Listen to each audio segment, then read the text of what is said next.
पांडु पुत्र भीम के बारे में माना जाता है कि उसमें 10,000 हाथियों का बल था, जिसके चलते एक बार तो उसने अकेले ही नर्मदा नदी का प्रवाह रोक दिया था। लेकिन भीम में यह 10,000 हाथियों का बल आया कैसे, इसकी कहानी बड़ी ही रोचक है। कौरवों का जन्म हस्तिनापुर में हुआ था, जबकि पांचों पांडवों का जन्म वन में हुआ था। पांडवों के जन्म के कुछ वर्ष पश्चात पांडु का निधन हो गया। पांडु की मृत्यु के बाद वन में रहने वाले साधुओं ने विचार किया कि पांडु के पुत्रों, अस्थि तथा पत्नी को हस्तिनापुर भेज देना ही उचित है। इस प्रकार समस्त ऋषिगण हस्तिनापुर आए और उन्होंने पांडु पुत्रों के जन्म और पांडु की मृत्यु के संबंध में पूरी बात भीष्म, धृतराष्ट्र आदि को बताई। भीष्म को जब यह बात पता चली तो उन्होंने कुंती सहित पांचों पांडवों को हस्तिनापुर बुला लिया। हस्तिनापुर में आने के बाद पांडवों के वैदिक संस्कार संपन्न हुए। पांडव तथा कौरव साथ ही खेलने लगे। दौड़ने में, निशाना लगाने तथा कुश्ती आदि सभी खेलों में भीम सभी धृतराष्ट्र पुत्रों को हरा देते थे। भीमसेन कौरवों से होड़ के कारण ही ऐसा करते थे, लेकिन उनके मन में कोई वैरभाव नहीं था। परंतु दुर्योधन के मन में भीमसेन के प्रति दुर्भावना पैदा हो गई। तब उसने उचित अवसर मिलते ही भीम को मारने का विचार किया। दुर्योधन ने एक बार खेलने के लिए गंगा तट पर शिविर लगवाया। उस स्थान का नाम रखा उत्तक्रीडन। वहाँ खाने पीने इत्यादि सभी सुविधाएं भी थी।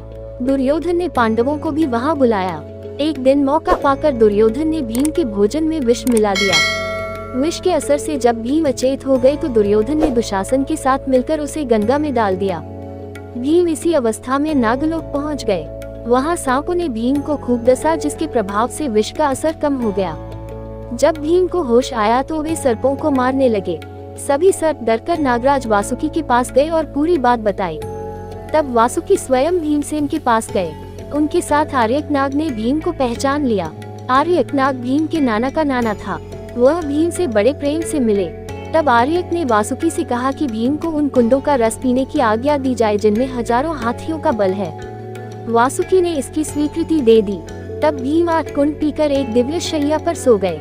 जब दुर्योधन ने भीम को विष देकर गंगा में फेंक दिया तो उसे बड़ा हर्ष हुआ। शिविर के समाप्त होने पर सभी कौरव व पांडव भीम के बिना ही हस्तिनापुर के लिए रवाना हो गए।